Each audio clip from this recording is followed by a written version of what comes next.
जो लोग भी अभी इस वीडियो को देख रहे हैं उनको कुछ बातें क्लियर कर दूं।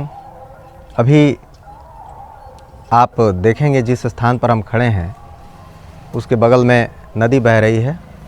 यह नदी सरयू का हिस्सा है।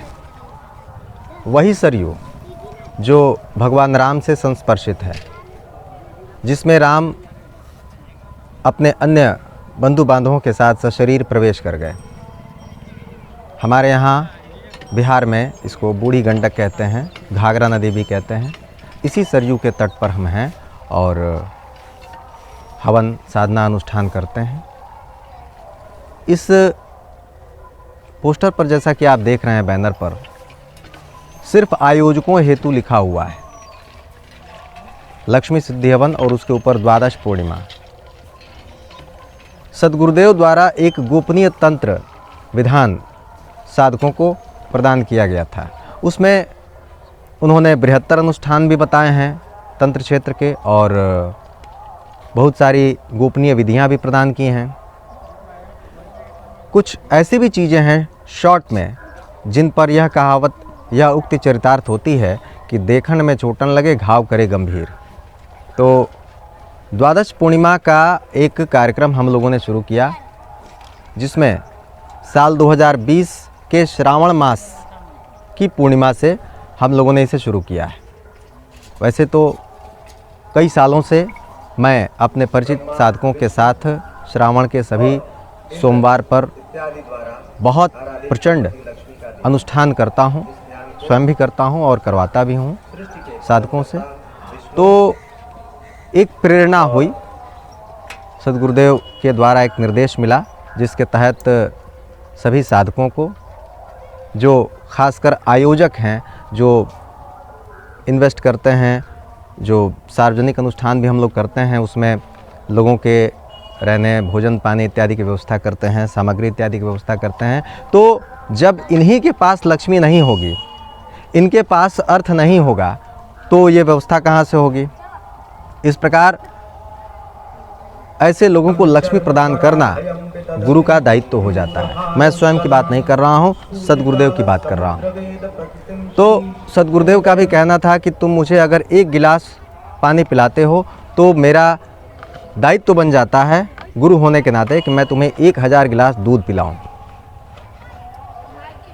और चूँकि सद्गुरुदेव की ही प्रेरणा रही, इसलिए मैंने इन लोगों को एक विशिष्ट गोपनीय तंत्र के द्वारा द्वादश पूर्णिमा का अनुष्ठान कराने का निर्णय लिया, जिसमें सद्गुरुदेव का कथन है कि इस विधान को कर लिया जाए 12 पूर्णिमा तक तो साधक को लक्ष्मी सिद्ध हो जाती है। अब लक्ष्मी का अर्थ सिर्फ रुपया पैसा ही नहीं हुआ, रुपया पैसा हुआ, यह प्रमुखता में लोग ध्यान में रखते हैं। तो श्रावण पूर्णिमा के बाद से जो भी साथ में लोग जुड़े हैं उनके पास जब अर्थ के आगमन के नए नए और स्रोत बनने लगे, तो मैंने कहा कि अब इसको छोड़ना नहीं है। द्वादश पूर्णिमा का आप काम कर रहे हैं, आप 1 साल करके तो देखिए। और हम लोगों को बमुश्किल इसमें आधा घंटा भी नहीं लगता है, इस हवन को करने में आधा घंटा भी नहीं लगता है। अन्यथा करने के लिए तो 6-6 घंटे का 10-10 घंटे का भी अनुष्ठान है और हम लोग भी करते हैं, 2-2 3-3 दिन तक भी करते हैं। वो सब अलग चीज़ें हैं। विशिष्ट रूप से आयोजकों के लिए, आयोजकों के पास लक्ष्मी रहें ताकि वे इतने और क्षमतावान होते जाएं, इतने और समर्थवान होते जाएं कि वो इस तंत्र क्षेत्र की अधिक से अधिक सेवा कर सकें, तंत्र के माध्यम से लोगों का अधिकाधिक कल्याण कर सकें। यही कारण रहा कि सद्गुरुदेव द्वारा प्राप्त निर्देश और प्रेरणा के मुताबिक द्वादश पूर्णिमा लक्ष्मी सिद्धि हवन सिर्फ आयोजकों के लिए कराने का मैंने निर्णय लिया और करा रहा हूँ। इस बीच में ही बहुत सारी ऐसी दिव्य अनुभूतियाँ लक्ष्मी जी से संबंधित और साधनाओं से संबंधित साधकों को होने लगी हैं। यह इसमें मेरा कोई चमत्कार नहीं है, यह इन साधनाओं की ताकत है, क्षमता है और सद्गुरुदेव का आशीर्वाद। क्योंकि बिना गुरु कृपा के, बिना इष्ट कृपा के इस क्षेत्र में किसी भी प्रकार की उपलब्धि मैं संभव नहीं मानता। यही कारण है कि द्वादश पूर्णिमा लक्ष्मी सिद्धि हवन के तहत आयोजकों को लक्ष्मी सिद्धि प्राप्त हो और लक्ष्मी जी उनको विभिन्न स्वरूपों में प्राप्त हों, उनके जीवन में अर्थागमन के नए नए स्रोत बने और तंत्र क्षेत्र के नए नए आयामों को वे स्पर्श कर सकें और जीवन में धर्म अर्थ काम मोक्ष इत्यादि चतुर्विध पुरुषार्थ की प्राप्ति हो सके। इसी के लिए सिर्फ आयोजकों हेतु यह लक्ष्मी सिद्धि हवन मैं करवाता हूँ। इसके लिए कोई मुझे कई लाख रुपए भी देगा तो मैं यह विधान कराने नहीं जा रहा हूँ।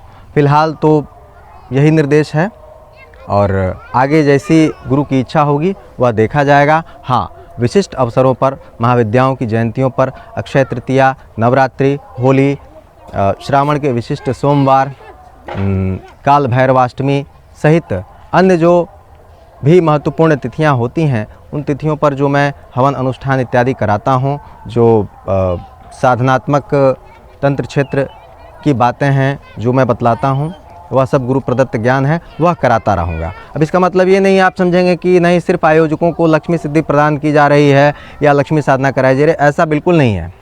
वह एक आप स्वयं समझें कि बहुत बड़ा घर है तो वह घर किसी न किसी फाउंडेशन पे ही तो टिका होता है। फाउंडेशन को ज़मीन में जाना पड़ता है, फाउंडेशन दिखता नहीं है, नींव दिखती नहीं है, लेकिन उसका बहुत बड़ा रोल प्ले होता है भवन को टिकाए रखने में।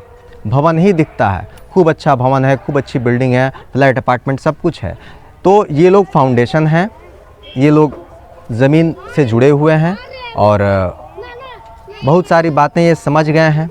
सद्गुरुदेव कहाँ कहाँ क्रियाशील हैं, किन किन रूपों में क्रियाशील हैं इस चराचर जगत में और किन किन लोगों के माध्यम से वे काम करवा सकते हैं और करवा रहे हैं, यह सिर्फ और सिर्फ जो वास्तविक साधक हैं उन्हीं को यह पता चल पाएगा, उन्हीं की प्रज्ञा उतने स्तर तक जागृत हो पाएगी।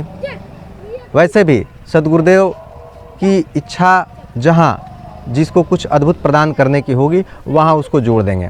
ऐसा नहीं है कि हम ही लोग सद्गुरुदेव के कोई विशेष शिष्य हैं, हाँ उनसे जुड़े ज़रूर हैं और बहुत सारे उनके और भी शिष्य हैं जो लोगों को और साधकों को वास्तविक ज्ञान प्रदान कर रहे हैं और तंत्र क्षेत्र के अंतर्गत उनके विभिन्न दैहिक दैविक और भौतिक तापों के शमन में सहयोगी बन रहे हैं।